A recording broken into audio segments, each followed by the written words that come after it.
Hi, welcome all. ഇന്ന് നമ്മൾ ഒരു പ്രീവിയസ് പേപ്പർ തന്നെയാണ് ഡിസ്കസ് ചെയ്യുന്നത്. Kerala corporation of milk marketing federation ഡിപ്പാർട്ട്മെൻറ്റിലേക്ക് വേണ്ടി PSC ലാബ് അസിസ്റ്റൻറ്റ് എന്ന പോസ്റ്റിലേക്ക് വേണ്ടി നടത്തിയ എക്സാമിൻ്റെ ക്വസ്റ്റ്യൻ പേപ്പറാണ് നമ്മളിന്ന് ഡിസ്കസ് ചെയ്യുന്നത്.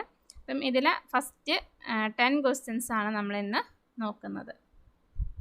അപ്പം നമുക്ക് ക്വസ്റ്റ്യൻസ് നോക്കാം. First question, the molarity of NaOH solution containing 4 gram NaOH in 1 liter solution is 0.1 molar, 1 molar, 10 molar, 0.5 molar. നമ്മൾ സ്റ്റാൻഡേർഡ് സൊല്യൂഷൻ പ്രിപ്പയർ ചെയ്യാൻ വേണ്ടി നമ്മളൊരു ഇക്വേഷൻ പഠിച്ചിട്ടുണ്ട്. അത് വെച്ച് നമുക്കിത് ആൻസർ ചെയ്യാം. Weight is equal to mv/1000. ഇവിടെ സ്മോൾ ലെറ്റർ m എന്ന് പറയുന്നത് മൊളാരിറ്റി ആണ്. ക്യാപിറ്റൽ ലെറ്റർ m എന്ന് പറയുന്നത് നമ്മൾ സൊല്യൂട്ടിൻ്റെ മോളാർ മാസ് ആണ്. v എന്ന് പറയുന്നത് സൊല്യൂഷൻ്റെ വോളിയം, നമ്മൾ ടോട്ടൽ വോളിയമാണ്. അപ്പോൾ നമ്മളോട് ഇവിടെ മൊളാരിറ്റി ആണ് ചോദിച്ചിട്ടുള്ളത്. അപ്പോൾ നമുക്ക് ഇക്വേഷൻ ഒന്ന് റീഅറേഞ്ച് ചെയ്ത് കഴിഞ്ഞാൽ വെയ്റ്റ് ഇൻറ്റു 1000/mv. അപ്പോൾ വെയ്റ്റ് നമുക്കിവിടെ ക്വസ്റ്റ്യനിൽ തന്നിട്ടുണ്ട് 4 ഗ്രാം. അതുപോലെ സബ്സ്റ്റൻസ് NaOH ആണ്. അപ്പോൾ അതുകൊണ്ട് തന്നെ മോളാർ മാസ് എന്ന് പറയുന്നത് 40 ഗ്രാം ആണ്. അത് നമ്മൾ സബ്സ്റ്റിറ്റ്യൂട്ട് ചെയ്യുക. 4 × 1000/40 × 1000 = 0.1 molar.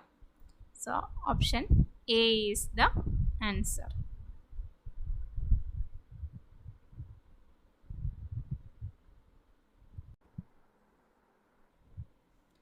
Second question, in the reaction N2O4 gives 2NO2, an increase in pressure. Option A, termination of reaction. Option B, shift the equilibrium to the left. Option C, shift the equilibrium to the right. Option D, does not change the equilibrium. ഇത് ലെ Chatelier പ്രിൻസിപ്പിളിനെ base ചെയ്തിട്ടുള്ള ഒരു question ആണ്. അപ്പോൾ നമുക്ക് ലെ Chatelier principle എന്താണെന്നൊന്ന് നോക്കാം. Le Chatelier's principle states that when a system at equilibrium undergoes a change in temperature, pressure, volume, or number of moles present in a reactant or product, the system will respond to reach equilibrium. അപ്പോൾ ഇക്വിലിബ്രിയത്തിലിരിക്കുന്ന ഒരു സിസ്റ്റത്തിൽ നമ്മൾ pressure, temperature, volume, number of moles ഇതിലൊക്കെ നമ്മൾ എന്തെങ്കിലും change വരുത്തുകയാണെങ്കിൽ ആ ഇക്വിലിബ്രിയത്തിനെ അത് disturb ചെയ്യും. പക്ഷേ സിസ്റ്റം ആ ഒരു എഫക്റ്റിനെ ക്യാൻസൽ ചെയ്ത് വീണ്ടും ഇക്വിലിബ്രിയത്തിൽ എത്താൻ ട്രൈ ചെയ്യും. അപ്പോൾ ഫോർവേഡ് റിയാക്ഷനോ ബാക്ക്വേർഡ് റിയാക്ഷനോ റേറ്റ് ഇൻക്രീസ് ചെയ്തിട്ടാണ് വീണ്ടും ഇക്വിലിബ്രിയത്തിൽ എത്തുന്നത്. അപ്പോൾ നമുക്കിവിടെ ടെർമിനേഷൻ ഓഫ് റിയാക്ഷൻ എന്നുള്ള ഓപ്ഷൻ ക്യാൻസൽ ചെയ്യാം. അതുപോലെ തന്നെ does not change the equilibrium. ഈ ഇതും നമ്മളുടെ ലെ ഷാറ്റ്ലിയർ പ്രിൻസിപ്പിളിൻ്റെ ഡെഫിനേഷൻ വെച്ച് നമുക്ക് ഈ രണ്ട് ഓപ്ഷൻസിനെ നമുക്ക് കട്ട് ചെയ്യാം. പിന്നെ ഓപ്ഷൻ ബിയും സിയും ഏതാണെന്നുള്ളതാണ് നമ്മൾ നോക്കേണ്ടത്. ഇവിടെ ചേഞ്ച് വന്നിട്ടുള്ളത് ഈ ഒരു റിയാക്ഷൻ നമ്മൾ കൺസിഡർ ചെയ്യുമ്പോൾ 1 മോൾ ഗ്യാസ് റിയാക്ട് ചെയ്ത് 2 മോൾ പ്രൊഡക്റ്റ് തരുന്നു. അതായത് വോളിയം ഇൻക്രീസ് ചെയ്യുന്നുണ്ട്. അപ്പോൾ നമ്മൾ വോളിയം ഇൻക്രീസ് ചെയ്യുന്ന സമയത്ത് പ്രഷർ ഡിക്രീസ് ചെയ്യും. ഇവിടെ നമ്മൾ കൊടുക്കുന്ന ചേഞ്ച് എന്ന് പറയുന്നത് പ്രഷർ ഇൻക്രീസ് ചെയ്യുകയാണ് ചെയ്യുന്നത്. സിസ്റ്റത്തിൽ ഇക്വിലിബ്രിയത്തിലിരിക്കുന്ന സിസ്റ്റത്തിൽ നമ്മൾ പ്രഷർ ഇൻക്രീസ് ചെയ്യുകയാണ് ചെയ്യുന്നത്. അപ്പോൾ പ്രഷർ ഇൻക്രീസ് ചെയ്യുന്ന സമയത്ത് വോളിയം ഡിക്രീസ് ചെയ്യും. അപ്പോൾ അതുകൊണ്ട് തന്നെ വോളിയം ഡിക്രീസ് ചെയ്യുന്ന സൈഡിലോട്ടുള്ള റിയാക്ഷൻ്റെ റേറ്റ് കൂടും, അതായത് ബാക്ക്വേർഡ് റിയാക്ഷൻ. അപ്പോൾ നമുക്ക് അതിനുള്ള ഓപ്ഷൻ എന്ന് പറയുന്നത് shift the equilibrium to the left. If pressure increases, the equilibrium will shift to favor the side of reaction that involves fewer moles of gas. അപ്പം ഇവിടെ ഫ്യൂവർ മോൾസ് ഓഫ് ഗ്യാസ് വരുന്നത് നമ്മൾ റിയാക്റ്റൻറ്റിൻ്റെ സൈഡിലാണ്. അപ്പം ഇങ്ങോട്ടേക്കുള്ള റിയാക്ഷൻ്റെ റേറ്റ് ഇൻക്രീസ് ചെയ്യും. Shift the equilibrium to the left.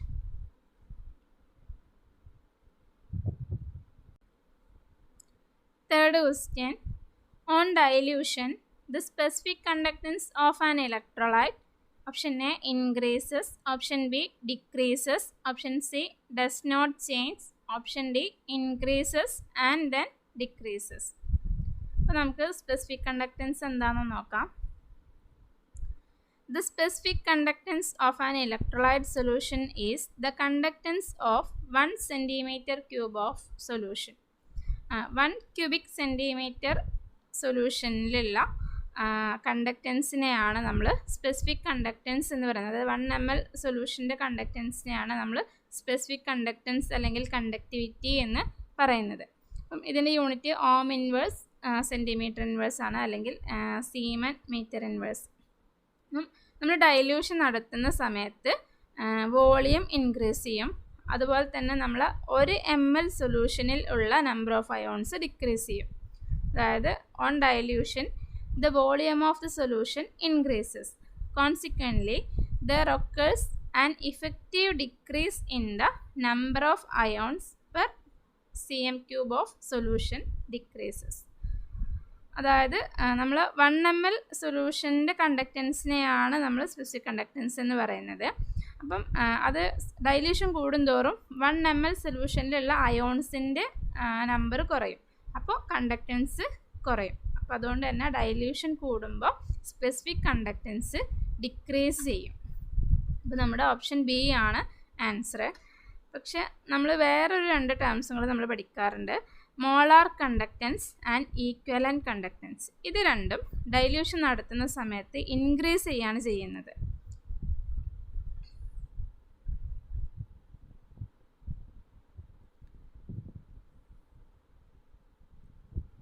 Next question, the number of fundamental vibration in methane. Option A 3, option B 6, option C 9, option D 8. അപ്പോൾ ഫണ്ടമെൻ്റൽ വൈബ്രേഷൻ കാണാൻ നമുക്കൊരു ഇക്വേഷൻ ഉണ്ട്. നോൺ ലീനിയർ മോളിക്യൂളിൻ്റെ കേസിലാണെങ്കിൽ നമ്മൾ ഇക്വേഷൻ ഫണ്ടമെൻ്റൽ വൈബ്രേഷൻ കാണാനുള്ള equation 3n-6. Linear മോളിക്യൂളിൻ്റെ കേസിലാണെങ്കിൽ 3n-5. ഇവിടെ മീഥേൻ എന്ന് പറയുന്നത് നോൺ ലീനിയർ മോളിക്യൂൾ ആണ്. അപ്പോൾ അതുകൊണ്ട് തന്നെ number of vibration is equal to 3n-6. അപ്പം മീഥേനിൽ നമുക്ക് നമ്പർ ഓഫ് ആറ്റംസ് 5 ആണ്. അപ്പോൾ നമ്പർ ഓഫ് വൈബ്രേഷൻ കാണാൻ 3 × 5 - 6, 15 - 6 ഈസ് ഈക്വൽ ടു 9. അപ്പോൾ നമ്മുടെ ഓപ്ഷൻ സി ആണ് answer.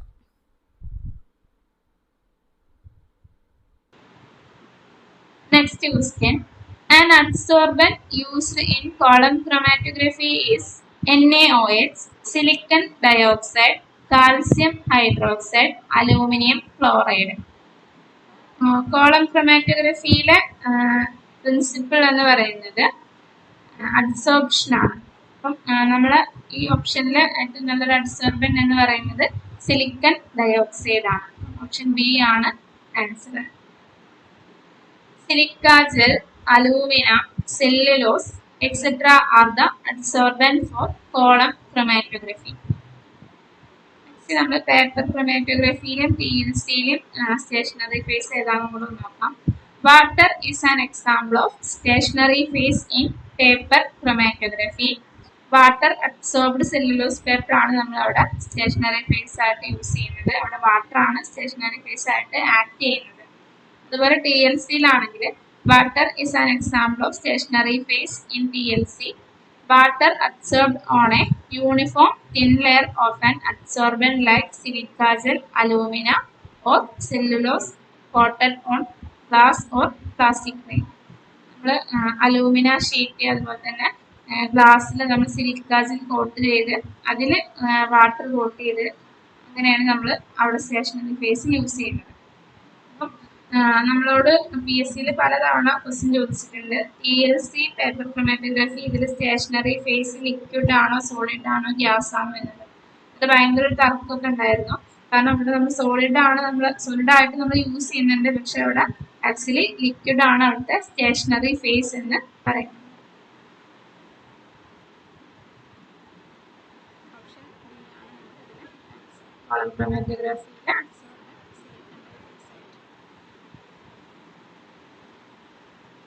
Next question, pH of solution whose hydroxide ion concentration is 0.001 moles per liter will be option A 3, option B 11, option C 10, option D 2. POH എന്ന് പറയുന്നത് negative log of concentration of OH minus. It is equal to 3.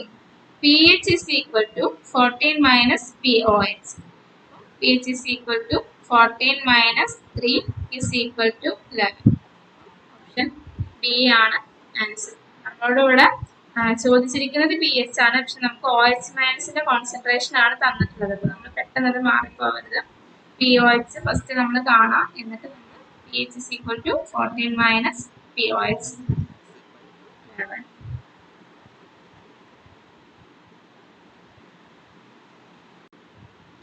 Next question.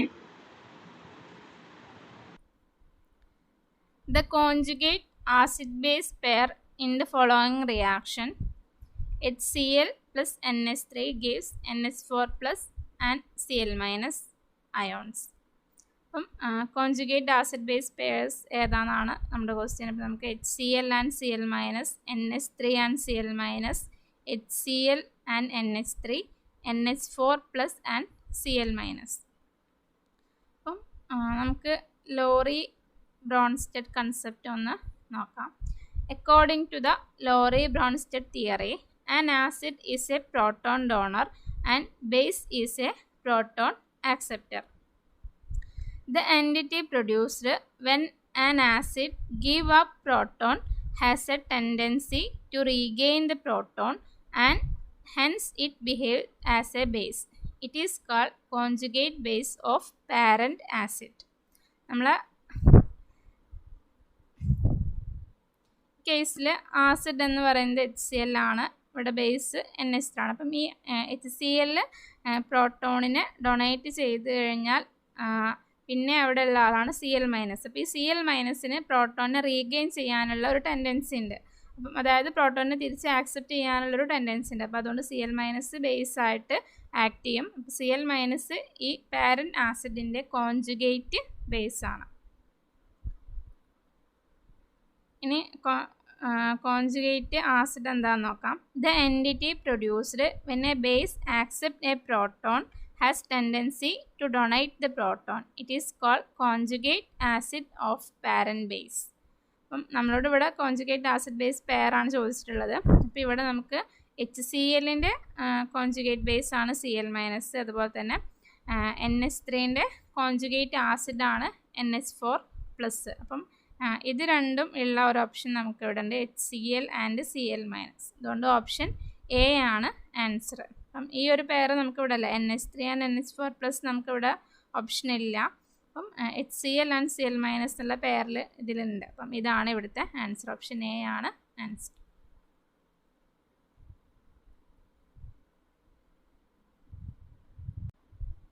Eighth question. A colligative property depends on option A, the number of solvent particles in which the solute dissolved, option B, mass of solute dissolved in the solvent, option C, mass of solvent taken, option D, the number of solute particles dissolved in a given mass of solvent. അപ്പോൾ നമ്മൾ കഴിഞ്ഞ ക്ലാസ്സിൽ colligative property relate ചെയ്തൊരു question നമ്മൾ answer ചെയ്തിട്ടുണ്ടായിരുന്നു. ഇതൊരു repeated area തന്നെയാണ്, ഇതിനെ പറ്റി എല്ലാ ഭാഗത്തുനിന്നും ക്വസ്റ്റ്യൻസ് വരുന്നുണ്ട്. കൊളിഗേറ്റീവ് പ്രോപ്പർട്ടി എന്താണെന്ന് നോക്കാം.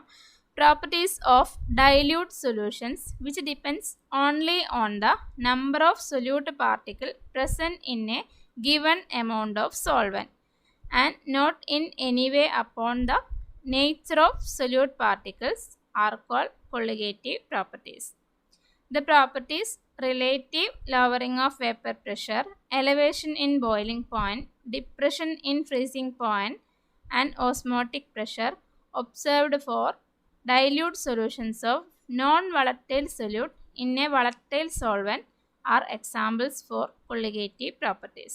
അപ്പം നമ്മൾ ഒരു സോൾവെൻറ്റിൽ നമ്മൾ നോൺ വളറ്റൈൽ സൊല്യൂട്ട് ഇടുന്ന സമയത്തുള്ള relative lowering of vapour pressure, elevation in boiling point, depression in freezing point, osmotic pressure, ഇതൊക്കെയാണ് കൊളിഗേറ്റീവ് പ്രോപ്പർട്ടീസ്.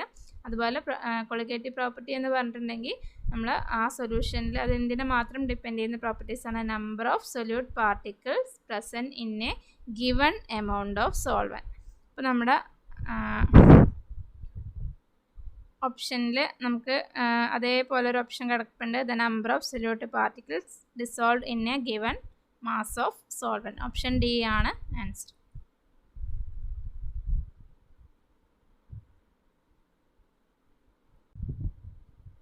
Ninth question.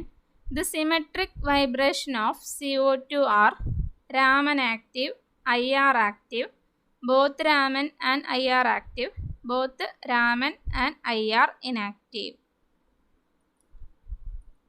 ഇപ്പോൾ നമുക്കറിയാം ഒരു മോളിക്യൂൾ IR ആക്റ്റീവ് ആവണമെങ്കിൽ ആ വൈബ്രേഷൻ നടക്കുന്ന സമയത്ത് ഡൈപോൾ മൊമെൻറ്റിൽ ചേഞ്ച് വരണം. For a vibration to be IR active there must be a change in the dipole moment during vibration. ഇനി നമ്മൾ രാമൻ ആക്റ്റീവ് ആവാനുള്ള കണ്ടീഷൻ എന്ന് പറഞ്ഞിട്ടുണ്ടെങ്കിൽ for a vibration to be Raman active there must be a change in the molecular polarizability during vibration. അപ്പോൾ polarisability change ചെയ്യുന്നുണ്ടെങ്കിലാണ് vibration നടക്കുന്ന സമയത്ത് polarisability change ചെയ്യുന്നുണ്ടെങ്കിൽ Raman active ആണ്. അതുപോലെ തന്നെ വൈബ്രേഷൻ നടക്കുമ്പോൾ ഡൈപോൾ മൊമെൻറ്റ് ചേഞ്ച് ചെയ്യുന്നുണ്ടെങ്കിൽ അത് IR ആക്റ്റീവ് ആയിരിക്കും. നമ്മുടെ കാർബൺ ഡയോക്സൈഡ് എന്ന് പറയുന്നത് ഒരു സെൻറ്റർ ഓഫ് സിമെട്രി ഉള്ളൊരു മോളിക്യൂളാണ്. അപ്പോൾ ആ കേസിൽ നമ്മൾ റൂള് പഠിക്കുന്നുണ്ട്, mutual exclusion principle. For a molecule with centre of symmetry no vibration can be both IR and Raman active. In such case, vibrations which IR active will be Raman inactive and vice versa. അതായത് centre of symmetry ഉള്ള മോളിക്യൂൾസിൽ Raman active ആയിട്ടുള്ള vibration IR ഇനാക്റ്റീവും അതുപോലെ തന്നെ IR active ആയിട്ടുള്ള vibration Raman ഇനാക്റ്റീവും ആയിരിക്കും. അപ്പോൾ CO2 symmetric vibration എന്ന് പറയുമ്പോൾ അവിടെ ഡൈപോൾ മൊമെൻറ്റ് ചേഞ്ച് വരുന്നില്ല. അപ്പോൾ അതുകൊണ്ട് തന്നെ സിമെട്രിക് വൈബ്രേഷൻ IR ഇനാക്റ്റീവ് ആണ്, രാമൻ ആക്റ്റീവ് ആണ്. IR ഇനാക്റ്റീവായ വൈബ്രേഷൻ രാമൻ ആക്റ്റീവ് ആണ് സെൻറ്റർ ഓഫ് സിമെട്രി ഉള്ള മോളിക്യൂളിൻ്റെ കേസിൽ. അപ്പം ഓപ്ഷൻ എ ആണ് ഇവിടുത്തെ answer.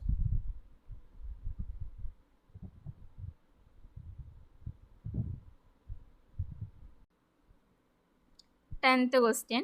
Which of the following is an extensive property? Pressure, temperature, concentration, heat. Extensive property എന്ന് പറഞ്ഞിട്ടുണ്ടെങ്കിൽ മാസിനെ ഡിപ്പെൻഡ് ചെയ്യുന്ന പ്രോപ്പർട്ടിയാണ്.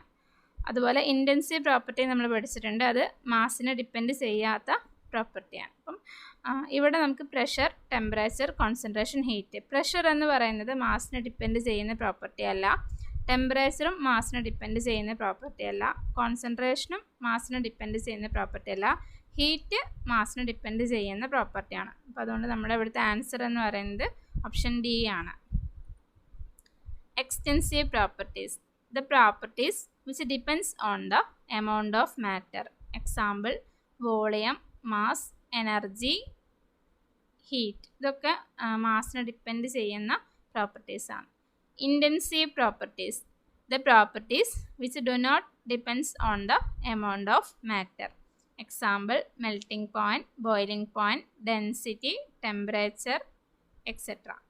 Option D is the answer. Thank you.